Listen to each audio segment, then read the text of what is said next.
Hey, everybody. Nice to see you. It's time for the Bronx Buzz. This is BronxNet's program where we talk to journalists and editors and reporters, writers, people who put stuff out about the Bronx so you can get some good insight as to what they're thinking about when they put stuff out.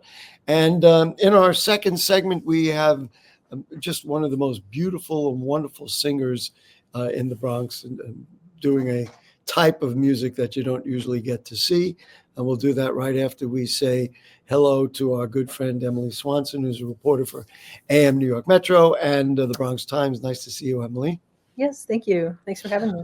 Emily did a piece. Now it turns out a couple of pieces about housing and affordable housing, and I'm going to applaud you. I think they're both just wonderful for anybody who really wants to try and understand what the heck is going on with what you see behind me with our housing. This is what to do. Just what the assignment for you was it to go out there and figure this out? I mean, what did you attempt to do? Yeah, so they tasked me with coming up with an introductory piece that would explain just the complicated nature of affordable housing in New York City and why it is that what is labeled as affordable ends up usually not being very affordable to a lot of people. And so, yeah, it was a big project. A big project. The first one was New York City's housing crisis, why affordable housing really isn't as affordable as you think. My editorial comment is I think we should eliminate the word affordable and just put out whatever the numbers are, because the obvious thing is what's affordable for some and not affordable for others. Define how do you define affordable in a city of sky high costs and income levels that are from the floor to the ceiling?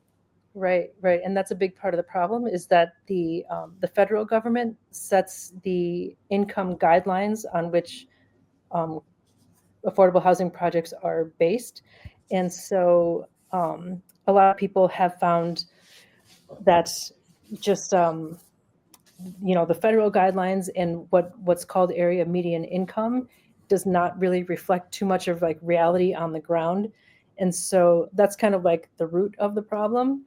And then also like within the city, when projects do get developed, a lot of them tend to favor kind of the higher end of that income spectrum, which I mean, everybody needs housing, obviously, but Some people need it more than others, and some people can afford it. Well, so the whole idea is the guideline is no household should spend more than 1/3 of their income on housing. But of course, that doesn't work.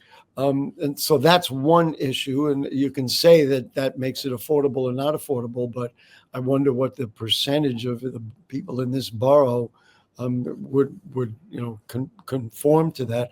The other thing which you mentioned, this whole notion of AMI. Now, I'll give you my neighborhood and many Bronx neighborhoods as an example.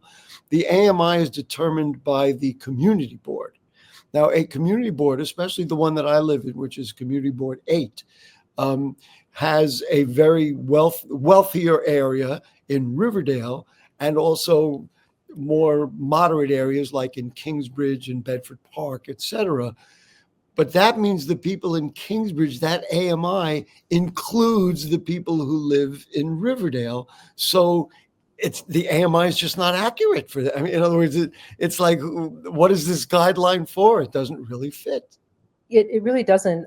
The AMI, from what I understand, is a federal calculation, and because it takes into account like not just New York City and the 5 boroughs, but also like the suburban counties, like Westchester and like Putnam counties and other counties in the area that are nearby but aren't technically part of New York City. And so that fact just in and of itself, like that just blows the whole thing to blows the whole thing. AMI is pretty a messed up, pretty messed up calculation from the get go. Yeah, it's not a good concept. I want to ask you about something else that I learned about but did not get real definition of, is this New York City Housing Connect. Now, somebody had told me when a building goes up and if the rent is too high and they don't fill the building because they put it in the wrong neighborhood, we've been down this road, then New York City Housing Connect will bring in lower income people and the difference gets paid, like by city funds or grants or something. Is that what happens here? Well, from what I understand, Housing Connect is a way to advertise the new developments that are going up and that need to get filled, and to get a lottery system going for the new developments. And I guess as far as like having to fill in buildings that go up, I'm not quite sure about that, but I know that Housing Connect lotteries oftentimes get like, I don't know, 10 times as many applications as they can take in the building. Clearly Right. there's very high demand for certain housing, especially if it's at the lower end of the Right, cost. right. And then, again, the Section 8 thing, what bothers me? I mean, I'm just talking about a person who lives in the Bronx and talks to a lot of different people. People make the assumption if a Section 8, a part of a building or a building is going to be Section 8, then that means like bad people or people you don't want in your neighborhood are going to be moving in. That may not quite be the case. It's really stigmatized, even though it may be a useful program for many, I'm going to say some, for many law-abiding, upstanding Bronx people. For sure, for sure. Section 8 is just federal housing assistance, and landlords can choose whether they decide to accept that or not, on a building-wide level. And so it's just one of the many programs that's out there for subsidies. But I guess when I talk to experts for the story, a lot of them, they were just saying that there needs to be more. There needs to be more direct assistance for people to be able to afford housing without having to spend 60% of your money on it or something like that. That's a very encouraging thing.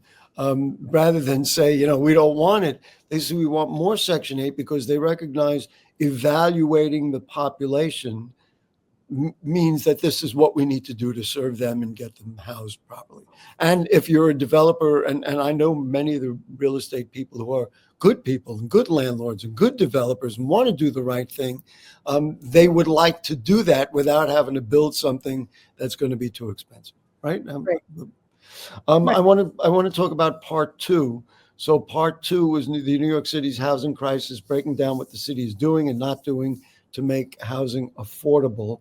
Among the top 10 council districts generating the most affordable housing between 2014 and 2023, you know where I'm going because I'm quoting your article. 4 of them were located in the Bronx, primarily in the South Bronx. We're doing better, a little better than maybe we were. we're trying. I mean, I don't know how to evaluate that. Yeah, basically it shows that there's a huge disparity within the city as far as like which neighborhoods are building more housing and adding more stock to what they have already. And the Bronx has been adding quite a bit. So Councilmember Salamanca's district here in the South Bronx, that's the #1 producing district for affordable housing. And meanwhile, there's certain sections of like Queens and certain like low density districts where they've added basically nothing over the years. Wow. And so that's why programs like City of Yes are designed to help kind of even things out a bit. Yeah, I don't want to stray this dialogue from City of Yes. We'll probably have to get to that. That'll be your next large study. But one thing you did study was the zoning reforms and mandatory inclusion housing. Is your evaluation now that this has worked, or it's still among the many roller coaster question marks in the housing development? Yeah, it seems like it has created more affordable housing, or more what you could call affordable housing, Right. but it's tended to still concentrate it in the same areas where it already was, rather than it out more equitably across the city. I think like the idea that policy came with was that wealthier areas should also have affordable housing, and maybe even within the same building under the same roof. It would be like people coexisting, at different income levels and paying different rents or whatever. And I think that sort of equity has not quite happened from what I could tell, even though, it has been an incentive to create more housing. Yeah, I mean that was my sense, and I know there was a lot of suspicion about it when it came out. Here's something else that you mentioned was NYCHA and Mitchell-Lama need more funding. I happen to live in a Mitchell-Lama project. One of the issues is there's state Mitchell-Lama and city Mitchell-Lama. Yeah. And so if the city Mitchell-Lama actually got something recently, but that doesn't include all the state Mitchell-Lamas, that's a complicated thing. It was a successful housing program.